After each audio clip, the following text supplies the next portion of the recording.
What have we done? We've spent £22.5 million, way more than we've spent in the last 5 seasons combined.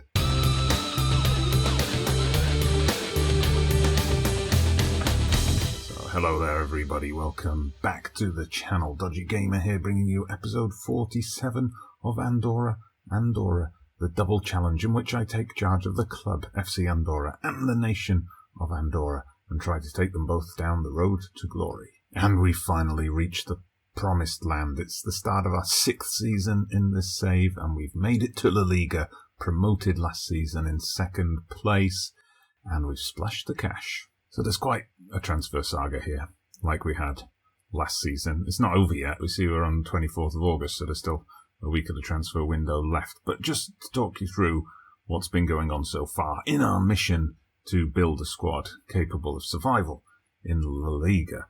Now, a lot of these initial signings, you see, we adopted the same transfer policy that's been working throughout the save, seeking out free transfers, people coming to the ends of their contracts. I think I showed you a lot of these guys in the previous video, the 5-year review, so do check that out. But once it became clear that promotion was likely on the way, we started to change our transfer policy a bit and look at money coming in. Now, you'll see there's some big sums on there. You'll see there's some big sums over here as well. Let's start with the big news. Lee Russell is no longer a player for FC Andorra.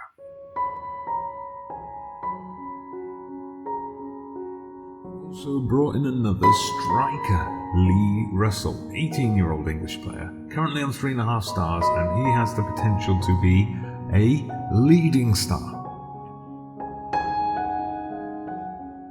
Give us a bit more. Perez, and finally we get the goal. It's Russell who equalises, ghosts in at the far post. That came out of nothing. 13th goal of the season. Gets the cross in. It's Russell again. 22nd goal of the season. 21st in the league. He's earned himself a goal bonus today, having passed 20 goals. Richly deserved. Lee Russell finished as the competition top scorer. Absolutely fantastic for the man from Rochdale.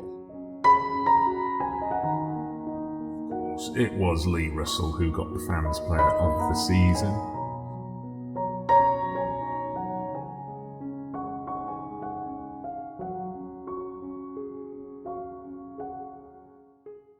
So apologies to Bobby G and the Rochdale crew. Apologies to Custard Prophet and the Russell crew.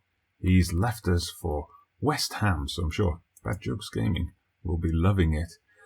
Basically, this is what happened with Russell. Man City came in with a bid. It was a derisory offer, something like £6.5–7 million, but he said, I really want to go. I owe it to myself to go to Man City. All the feedback I was getting from my staff, from the media was like, and the fans, they were saying, yes, he deserves this chance. So we negotiated the offer a bit. We got them up to about 11 million plus clauses. And then I left it at that. And I went off to do some signings of my own. I busted my budget. I blew my entire transfer allowance and all my wage budget to bring in this guy, Baltazar. He was playing at Real Sociedad, or Real San Sebastian, last season. 20-year-old Brazilian. Now, he was classed as a wonder kid when I scouted him. As soon as he moved to us, he was downgraded to just a regular striker. But you can see current ability, potential ability, super high. We've got the high finishing. We've got the acceleration. Needs to work on the pace a little bit. Superb balance, and off the ball, he's going to be our advanced forward. And I thought, Russell's on his way.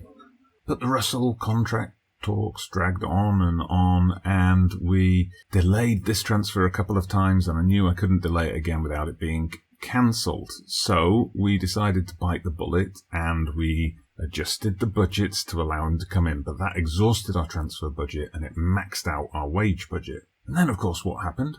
Russell turned Man City down. He couldn't agree terms with them. I couldn't believe it. And then my hands were completely tied in the transfer market. I couldn't bring anyone else in. We had other targets lined up. We couldn't buy any of them. I had players coming to me asking for new contracts, ones who I'd promised I would give them new contracts once we got to the end of the season. And the board wouldn't let me offer them any money because all the wage budget was gone. All the transfer budget was gone. We made a couple of minor sales here and there. Benedetti, he left as well. Isaac left. Perez, they all left for money. Not a huge amount of money, but it wasn't enough to free up any kind of transfer or wage budget. So eventually I had to basically transfer list Russell and offer him out. And that's how he ended up at West Ham. When West Ham came in with a bid, he said he wasn't particularly interested in joining them, but I kind of persuaded him to go for it. So he's gone for 21.5 million. So it was 11.5 million up front. 3 million after 50 league appearances, instalments, another 1.5 million coming in there, 30% of profit. I was going for more than that, but they wouldn't budge on it. So that was it. Russell was gone. I mean, if I'd known he was going to turn Man City down, I probably wouldn't have bothered with Baltazar. But, well, I'll come back to our other big signing, Aitor, in a moment. I'm also going to show you Oscar Portillo. Now, once we sold Russell, suddenly transfer funds were available again, wage budget was up again, the board were happy then to make more funds available once that Russell sale had gone through. So I suppose at least they're being financially responsible. Then this was one guy I'd scouted. I had a deal for him collapse while we were waiting for the whole Russell saga to resolve itself, but I managed to get back in for him.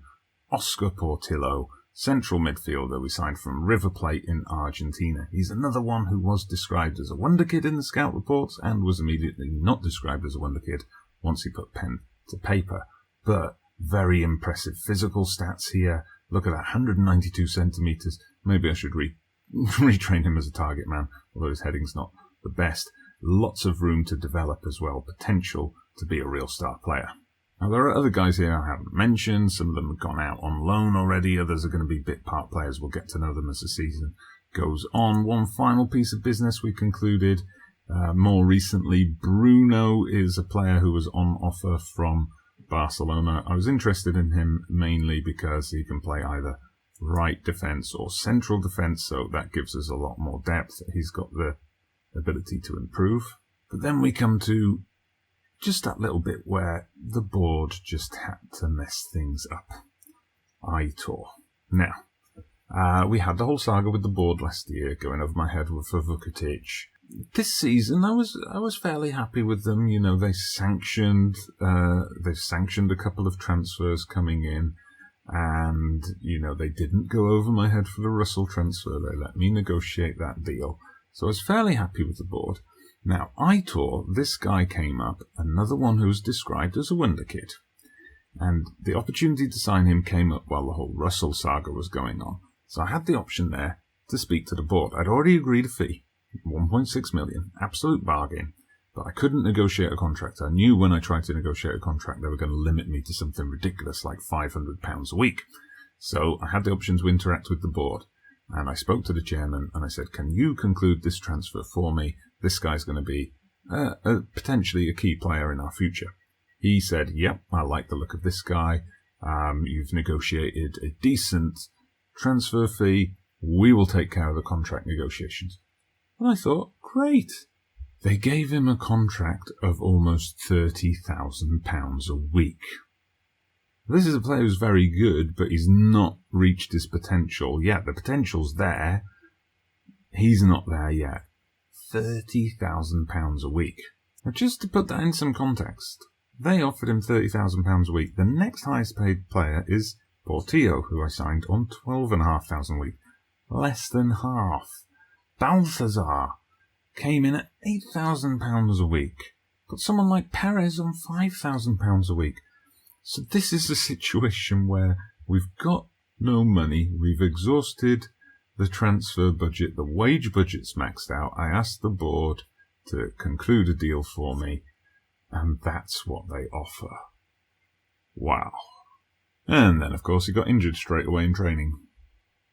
Pre-season friendlies, it generally went okay. We just had a defeat at Burnley. And then I was all building up to, I thought, it's La Liga. We finally got to the promised land. I want to bring you guys on the channel our first ever La Liga match. And our first ever La Liga match was against Liga, who we got promoted together with last season.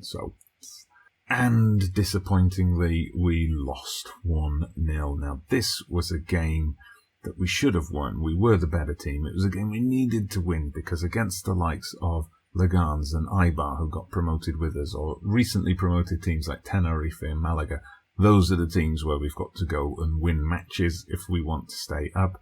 But it was a 1-0 defeat. And the agony was that we had a penalty, a chance to equalise late in the game, and Guedes missed it. So today I'm bringing you our first home game in La Liga instead. We're playing Celta Vigo, and it's coming right up. Celta Vigo are favourites. They're the team we bought Aitor from. Unfortunately, he does not get to do the whole big return home to steal the points off them. So we're sticking with the same kind of formation that worked for us last season. We'll make changes as we see fit. So Banus is the familiar name in goal. We've got Biancone and Cisse still in the fullback positions. Crush, partner's new signing Fleming in the centre of defence. Rico stays in the defensive midfield role. Guedes will be partnered by new boy Portillo in the centre of midfield. Balde and Perez occupy their spots on the wing, and Baltazar, who by the way is yet to score for us even in pre-season friendlies, will spur the charge up front. So narrow diamond from Celta Vigo, who have an English new gen Ronaldo Goodrich in their team. Good for them. Well, go out there and impress me, seem to motivate the defenders at least. They're obviously the ones who need to impress. And we're off. La Liga action is finally here on the channel. Let's hope it's the first of many La Liga matches and not a one-season wonder. And we've just gone a goal down, and not the best of starts. Poorly defended corner, it has to be said. It was just in-swinger whipped in, and Cabral, the guy on the post, just didn't do anything. Okay, chance to pull one back here. Cisse gives the ball away from a throw-in. Okay, this is going to be a bit different to last season, I can tell. But no, Elvis. Elvis has stolen it. He whips in the cross to Baltazar. Baltazar, so close to his first goal. Excellent save by the keeper to dive low at the near post. Perez now to whip it in. But it gets cleared. Oh no, we're going to suffer a counter-attack now. Good tracking back. Oh, the tackle is mistimed. The Fleming tackle is not mistimed, but now he's been pulled woefully out of position. Thankfully, Banos gets the safe hands on it. Okay, one last highlight late in this half. Celta Vigo trying to build something out of defence. They make a mistake, though, of launching a long one forward, and it's Biancone, who's so effective on that right flank last time out. Struggled to get past his man there, but we kept the ball at least. It comes to Portillo, the new boy. Perez, he's got the overlap, but he doesn't use him. He sends it to Alves. His cross gets blocked, and now Celta Vigo are on the break. I do not like this. Crush. Oh, just a little crush. Does the job and continues marauding down the right wing before he sees a bit of sense and comes back in. Baltazar beats his man and he's scored. The Brazilian wonder kid scores his first ever goal for the club, set up by Perez. Beautiful moment to equalise. Look at that. Portillo was involved. He picked out Perez. Perez brought it inside to Baltazar. Oh, look at that. Just skipped past his man as though he wasn't there. Picked his spot. He knew exactly what he was doing. Lee Russell. Who's that? Good. A deserved equaliser. We've outdone them in terms of chances. Let's see if we can outdo them in terms of goals as well. Right, I told them to dig in and try and win the match for us. Let's see if we can actually do it. Right, couple of substitutions. We've brought on Aja for Guedes. We've brought on also Mandanzos at right back, but nothing's happened so far. Okay, Portillo's run himself into the ground a bit, so we're going to bring on Macias. I'm going to drop Aja into his preferred defensive role as we try to shut this thing down. Okay, there you have it, full time. Again, we're not quite clinical enough yet in the finishing. Perhaps it's the team cohesion, that so many changes in the squad, but we had the chances to win that. Vigo didn't offer much in the second half at all. I'll tell them I appreciate the efforts, but at some point we're going to have to start turning those kind of performances into wins. So that's our first points on the board in this season. I suppose we can take heart from the fact that Legans, who beat us last week, are currently second in the table. Now, if you look at the games we've got coming up, big game next weekend when the transfer window closes, when we'll play Villarreal. Then we've got Sevilla and Valencia. I mean, it's going to be difficult to hide from the big games up here. Valladolid and Malaga, those are places, Granada, those are places where we've got to look to start picking up more points. We're going to have internationals coming up, Nations League, which we'll get onto in the next episode. But now I've just got to decide, when do I come back for a new episode? Do I pick a big game where, you know, we're going to play one of the main teams in Spanish football and draw the viewers in? Or do I pick a smaller team where we've perhaps got the chance of getting a win? Decisions.